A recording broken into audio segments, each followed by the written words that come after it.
नमस्ते, स्वागत है आप सभी का हमारे चैनल हिस्ट्री फॉर यू में, जहां हम आपको इतिहास की उन घटनाओं के सफर में ले चलते हैं जिन्होंने इतिहास में अपनी एक अमिट छाप छोड़ी है।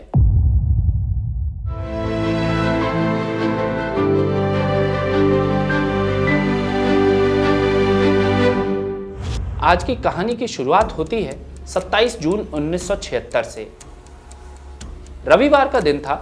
इजराइल की राजधानी तेल अवीव से यूरियन इंटरनेशनल एयरपोर्ट से एक प्लेन उड़ान भरता है। फ्लाइट नंबर 139 प्लेन में क्रू को मिलाकर 259 लोग बैठे हुए थे। प्लेन का डेस्टिनेशन था पेरिस, लेकिन रास्ते में वो ग्रीस की राजधानी एथेंस में लैंड हुआ। एथेंस से जैसे ही प्लेन ने दोबारा उड़ान भरी, एक बड़ी गड़बड़ हो गई। प्लेन के पायलट कैप्टन मिशेल बाकोस ने कुछ तेज आवाज़ें सुनी। उन्होंने मुख्य इंजीनियर को भेजा। जैसे ही इंजीनियर ने कॉकपिट का दरवाज़ा खोला, सामने एक शख्स हाथ में रिवॉल्वर लिए और दूसरे हाथ में हथगोला लिए खड़ा हुआ था। इस शख्स का नाम था विल्फ्रेड बोस। उसके साथ में एक लड़की भी थी।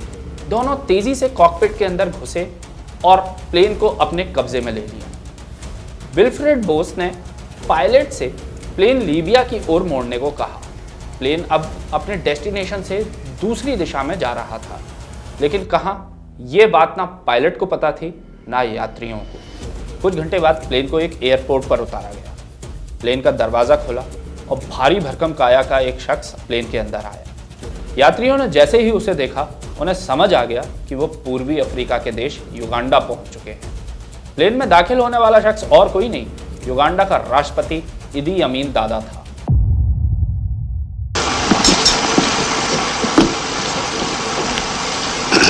For those of you who do not know me, I am Field Marshal President for life, Dr. Idi Amin Dada, the ruler of Uganda. इदी अमीन, जिसे युगांडा का कसाई कहा जाता था, जिसने लाखों लोगों को मरवा डाला था। बातें यहां तक चलती थी कि वो शवों के साथ एकांत में रहना पसंद करता था। इदी अमीन ने मुस्कुराते हुए यात्रियों की ओर देखा और बोला, हम आपको छुड़ाने की पूरी कोशिश करेंगे। अब यहां पर दो सवाल उठते हैं। पहला सवाल, प्लेन किसने हाईजैक किया था और क्यों? दरअसल प्लेन के दो मुख्य हाईजैकर जर्मनी के एक आतंकवादी संगठन रिवॉल्यूशनरी सेल्स के मेंबर थे। आरजेड ने popular front for the liberation of फिलिस्तीन नाम के एक संगठन के साथ मिलकर इस प्लेन हाईजैक की प्लानिंग की थी और उनका उद्देश्य था अपने 51 साथियों की रिहाई, जिसमें से 40 इजराइल की जेल में बंद थे। अब दूसरा और ज्यादा बड़ा सवाल कि युगांडा का राष्ट्रपति हाईजैकर्स की अवगत क्यों कर रहा था? जवाब यूं है कि इदी अमीन और इजराइल में कभी बड़ी दोस्ती थी, बल्कि इदी अमीन जब युगांडा की सेना में मेजर हुआ करता था, इजरायली डिफेंस फोर्सेस ने उसे पैराशूट की स्पेशल ट्रेनिंग दी थी। आगे जाकर जब उसने युगांडा की सत्ता पलटी, तब भी इजराइल ने अपने इंजीनियर और टेक्नीशियन भेजकर इदी अमीन की मदद की। इजराइल से लोग व्यापार करने के लिए युगांडा पहुंचे। सब सही चल रहा था, लेकिन फिर इदी अमीन ने अपने पड़ोसी देश तंजानिया के साथ युद्ध छेड़ दिया। इस बार भी उसने इजराइल से मदद मांगी, लेकिन इजराइल ने इनकार कर दिया। इदी अमीन गुस्से से भर उठा। उसने सारे इजरायली लोगों को अपने देश से बाहर निकाल दिया। उसने लीबिया के तानाशाह मुअम्मर गद्दाफी से नज़दीकियां बढ़ाईं। गद्दाफी ने युगांडा को हथियार दिए और बदले में इदी अमीन ने इजराइल के विरोध में गद्दाफी का साथ देने का वादा किया। उसने अपने देश के यहूदी नागरिकों को निशाना बनाया और कहने लगा, हिटलर ने यहूदियों के साथ जो किया ठीक किया। 1976 तक इदी अमीन इजराइल का कट्टर दुश्मन बन चुका था। इसलिए जब उसे प्लेन हाईजैकिंग का पता चला, उसने खुले हाथों आतंकियों की मदद पेश की। हाईजैक हुआ। प्लेन युगांडा के एंतेवे एयरपोर्ट पर उतारा गया था। इजराइल में अधिकतर लोगों ने एंतेवे का नाम भी नहीं सुना था। सरकार परेशान थी। आधिकारिक पॉलिसियों के अनुसार वो आतंकियों से कोई बातचीत नहीं कर सकते थे, लेकिन इस बार स्थिति विकट थी।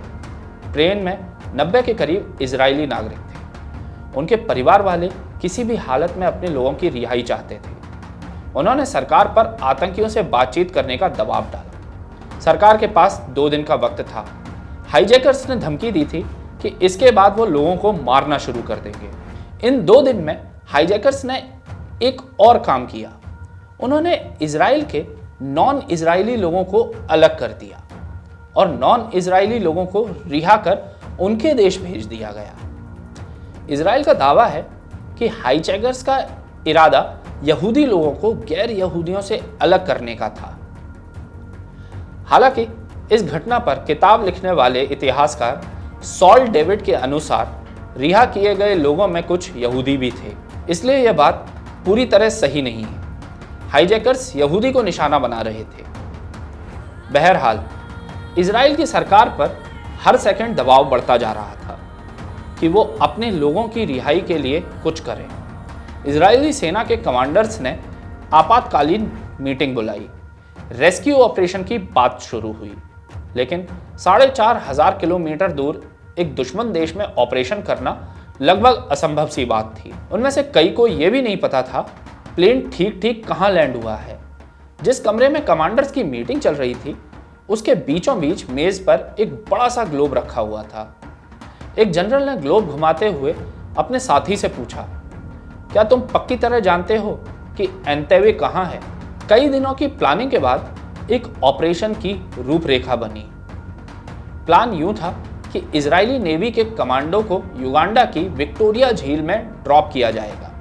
इसके बाद वो लोग एक रेस्क्यू ऑपरेशन को अंजाम देंगे और आतंकियों को मार गिराएंगे। इसमें बड़ा सवाल था कि इजरायली नागरिकों को वापस कैसे लाया जाएगा। इदी अमीन की मंजूरी के बिना यह काम नहीं हो सकता था। इसलिए इजराइल की सरकार ने इदी अमीन को मनाने की कोशिश शुरू कर दी। कई डिप्लोमेटिक चैनल्स का इस्तेमाल किया गया। इजिप्ट के राष्ट्रपति अनवर सादात ने इदी अमीन से बात की। यासीर अराफात तब फिलिस्तीन के सबसे बड़े नेता हुआ करते थे। उन्होंने अपना एक सहायक हाईजैकर से मिलने भेजा, लेकिन उन्होंने मिलने से इनकार कर दिया। इजराइल की तरफ से इदी अमीन को यह प्रस्ताव भी दिया गया कि अगर वो मदद करे तो अगला नोबेल शांति पुरस्कार उन्हें दिया जाएगा। इदी अमीन ने सारे प्रस्ताव रिजेक्ट कर दिए। उसकी मदद के बिना नेवी का ऑपरेशन संभव नहीं था, इसलिए उसे ड्रॉप कर दिया गया। इसके बाद एक दूसरे ऑपरेशन की रूपरेखा तैयार हुई, ऑपरेशन थंडरबोल्ट। इस ऑपरेशन की प्लानिंग के पीछे एक दिलचस्प वाकया है। हुआ यूं कि जब इजरायली सुरक्षा बल बंधकों को बचाने का रास्ता ढूंढ रहे थे, उन्हें एक नक्शा का पता चला। जैसा पहले बताया था, एक वक्त में इजराइल और युगांडा के रिश्ते अच्छे थे। तब इजराइल की कई कंपनियां युगांडा में व्यापार करती थी। इत्तेफाक से इन्हीं में से एक कंपनी ने एंतेबे एयरपोर्ट की वो इमारत बनाई थी जहां बंधकों को रखा गया था। कंपनी का एक इंजीनियर एक रोज अपने मेज में कुछ ढूंढ रहा था जब उसे यह नक्शा मिला। उसने यह जाकर सुरक्षा वालों को दे दिया। इस नक्शे के बल पर अब इजराइल ने नए रेस्क्यू ऑपरेशन की प्लानिंग की। मोसाद ने रिहा किए गए यात्रियों से बातचीत की और जानकारी जुटाई। उनमें से एक को बिल्कुल ठीक ठीक याद था कि हाईजैकर्स कितने हैं और उनके पास कौन कौन से हथियार हैं। यह सब जानकारी हासिल करने के बाद तय हुआ कि इजराइल की एक सैन्य टुकड़ी प्लेन से जाएगी और रेस्क्यू ऑपरेशन को अंजाम देकर यात्रियों को वापस लेकर आएगी। इस काम के लिए इजरायली सेना की सबसे खास कमांडो यूनिट में से एक सैरेट मटकल को चुना गया। इसे लीड कर रहे थे योनातान नेतन्याहू। इन्हीं नेतन्याहू के छोटे भाई साल 2023 में इजराइल में प्रधानमंत्री थे। ऑपरेशन तैयार था, लेकिन उसे अंजाम देने के लिए कुछ वक्त की जरूरत थी जो हाथों से निकलता जा रहा था। हाईजैकर्स ने धमकी दी थी कि वो 1 जुलाई के बाद यात्रियों को मारना शुरू कर देंगे। इजरायली सरकार ने 30 जून को ऐलान किया कि वो हाईजैकर्स से बात करने को तैयार हैं। इस तरह उन्हें 3 दिन की और मोहलत मिल गई। अब थी ऑपरेशन की बारी। सबसे बड़ी दिक्कत यह थी कि इजराइल और युगांडा के बीच 4,500 किलोमीटर की दूरी थी।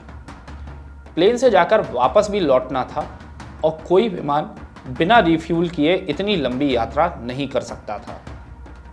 इजराइल के पास हवा में रिफ्यूलिंग की क्षमता भी नहीं थी। ऐसे में उन्हें यात्रा के बीच में पड़ने वाले किसी देश की मदद की ज़रूरत थी। केनिया इस मामले में इजराइल की मदद कर सकता था, लेकिन उनकी सरकार भी इदी अमीन को नाराज़ नहीं करना चाहती थी, खासकर तब जब केनिया के बहुत से लोग युगांडा में काम कर रहे थे। केनिया की सरकार में एक कृषि मंत्री हुआ करते थे, ब्रूस मैकेंजी। मैकेंजी ने केनिया के राष्ट्रपति को इजराइल की मदद करने के लिए मना लिया। इसके अलावा मोसाद ने केनिया की ज़मीन का इस्तेमाल एयर सर्विलेंस के लिए भी किया। एक प्लेन भेजकर एंटेबे एयरपोर्ट की तस्वीरें ली गईं ताकि सबकी पोजीशन मालूम हो जाए। इसके बाद आई 3 जुलाई की तारीख। इस रोज इदी अमीन युगांडा से बाहर गया हुआ था। रेस्क्यू ऑपरेशन दोपहर 1:20 पर 2 लॉकहीड C-130 हरक्यूलिस विमान मिशन के लिए रवाना हुए। इनमें से एक के अंदर 200 कमांडो, एक काली मर्सिडीज और 2 लैंड रोवर गाड़ियां थी। एक तीसरा प्लेन भी था जो खाली था। इनके पीछे पीछे चल रहे थे 2 बोइंग 707। ये सभी हवा में सिर्फ 40 फीट की ऊंचाई पर उड़ान भर रहे थे ताकि युगांडा के पड़ोसी देशों के रडार में ना आ सकें। हर प्लेन का अपना अलग मिशन था। एक प्लेन खाली रखा गया था ताकि यात्रियों को वापस लेके आया जा सके। बोइंग 707 केनिया में लैंड किया गया। इससे एक हवाई अस्पताल की तरह इस्तेमाल किया गया था। दूसरा बोइंग एक कमांड पोस्ट की तरह काम कर रहा था, जो पूरे ऑपरेशन के दौरान एयरपोर्ट के ऊपर चक्कर लगा रहा था। अब बात उस मर्सिडीज की और 2 लैंड रोवर गाड़ियों की जो पहले विमान के अंदर रखी गई थी। इन्हें क्यों लाया गया था? मोसाद को मिली इंटेलिजेंस के अनुसार इदी अमीन ऐसी ही एक काली मर्सिडीज का इस्तेमाल किया करता था और उसके पीछे लैंड रोवर में उसके गार्ड्स रहते थे। प्लान यूं था कि कमांडोज का एक ग्रुप इस मर्सिडीज में बैठकर टर्मिनल की तरफ जाएगा ताकि एयरपोर्ट पर खड़े युगांडा के सुरक्षा बलों को लगे कि इदी अमीन यात्रा से वापस आ रहा है। इस तरह वो लोग उस इमारत के ज़्यादा से ज़्यादा नज़दीक पहुंच सकते थे जिसमें बंधकों को रखा गया था। पहला हरक्यूलिस 11 बजे एंटेबे एयरपोर्ट पर लैंड हुआ। उसका पीछे का दरवाज़ा पहले से खोलकर रखा गया था ताकि जल्द से जल्द उतारे जा सके। पहली यूनिट पुराने टर्मिनल की तरफ बढ़ी जहां बंधकों को रखा गया था। एक यूनिट ने रनवे को संभाला ताकि उसे खाली रखा जा सके। डर था कि इदी अमीन के लोग उनकी वापसी की फ्लाइट रोकने के लिए रनवे पर ट्रक खड़े कर सकते थे। एक तीसरी यूनिट उस खाली प्लेन की रक्षा में तैनात थी जिसमें बंधकों को वापस लाया जाए, और यूनिट का काम था एयरपोर्ट पर खड़े सभी जेट विमानों को नष्ट करना ताकि वो उनका पीछा ना कर सकें। पूरे मिशन के लिए 1 घंटे का समय की सीमा तय की गई थी। नेतन्याहू की यूनिट मर्सिडीज और लैंड रोवर में आगे बढ़े, लेकिन शुरुआत में ही उनके प्लेन को एक बड़ा झटका लगा। उन्हें उम्मीद थी कि एयरपोर्ट के गार्ड उनकी राष्ट्रपति का काफिला समझेंगे, लेकिन गार्ड्स ने उन्हें देखते ही रुकने का आदेश दिया। ऐसा इसलिए हुआ क्योंकि मोसाद से एक गलती हो गई थी। उन्हें नहीं पता था कि इदी अमीन ने कुछ दिन पहले ही अपनी गाड़ी बदल दी थी। वो अब काली नहीं, सफेद मर्सिडीज चलाता था। नेतन्याहू के पास वक्त कम था। उन्होंने गार्ड्स पर गोली चलाने का आदेश दिया, लेकिन इस चक्कर में उनसे एक और गलती हो गई। गोली चलाने से पहले बंदूक में साइलेंसर लगाना भूल गए, लिहाजा गोली की आवाज़ पूरे एयरपोर्ट पर सुनाई दे गई और युगांडा के गार्ड्स सतर्क हो गए। इजरायली फोर्सेस के पास जो सरप्राइज फैक्टर था वो खत्म हो चुका था। अब उन्हें और भी तेजी से काम करना था, इसीलिए सभी कमांडोज तेजी से पुराने टर्मिनल की तरफ दौड़े। उन्होंने मेगाफोन से घोषणा की, सब नीचे लेट जाओ, हम इजरायली सैनिक हैं। जियान मैमूनी नाम का एक 19 साल का लड़का वक्त पर नीचे नहीं झुक पाया और गलतफहमी में उसे गोली लग गई। 2 और बंधकों को भी गोली लगने से उनकी जान चली गई। इन सभी को एक कमरे में रखा गया था जिसमें सिर्फ हाईजैकर्स के लीडर विल्फ्रेड बोस को जाने की इजाज़त थी। एक बंधक ने बाद में बताया था, जब गोली चली गुस्से में विल्फ्रेड ने अपनी राइफल हमारी तरफ तान दी, लेकिन कुछ ही देर में उसका इरादा बदल गया। पूरे ऑपरेशन के दौरान उसने कभी बंधकों को मारने की कोशिश नहीं की और सिर्फ इजरायली सैनिकों की तरफ गोली चलाता रहा। इस बात का फायदा इजरायली फोर्सेस को मिला। फुर्ती से ऑपरेशन को अंजाम देते हुए उन्होंने विल्फ्रेड बोस और उसके 7 साथियों को मार गिराया। इस काम में सिर्फ 6 मिनट लगे। इतनी देर में युगांडा के सैनिकों ने भी जवाबी कार्रवाई शुरू कर दी थी।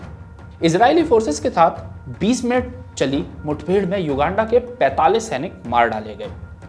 इसके बाद रेस्क्यू टीम ने जल्दी जल्दी बंधकों को विमान में बिठाया और उसे रवाना कर दिया। एक दूसरी यूनिट से एयरपोर्ट पर खड़े सभी जेट विमानों को नष्ट करने का आदेश दिया गया ताकि उनका पीछा ना हो। इसके बाद वो लोग भी अपने विमान में बैठे और वापस लौट गए। ऑपरेशन थंडरबोल्ट पूरा हो चुका था।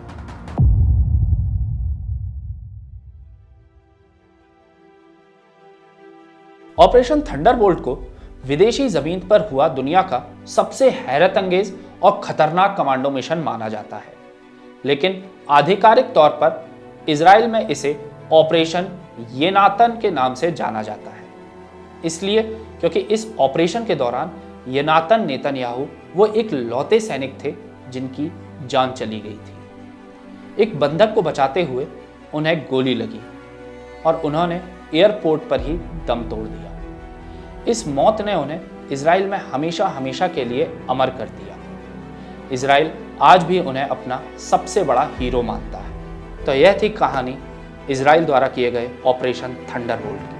आपको हमारा यह वीडियो कैसा लगा, अपने विचार ज़रूर साझा कीजिएगा और इस वीडियो को लाइक, शेयर और हमारे चैनल हिस्ट्री फॉर यू को सब्सक्राइब ज़रूर कीजिएगा और बेल आइकन को दबाना ना भूलें, जिससे आगे आने वाले वीडियोस के नोटिफिकेशंस आपको मिलते रहें। Thank you.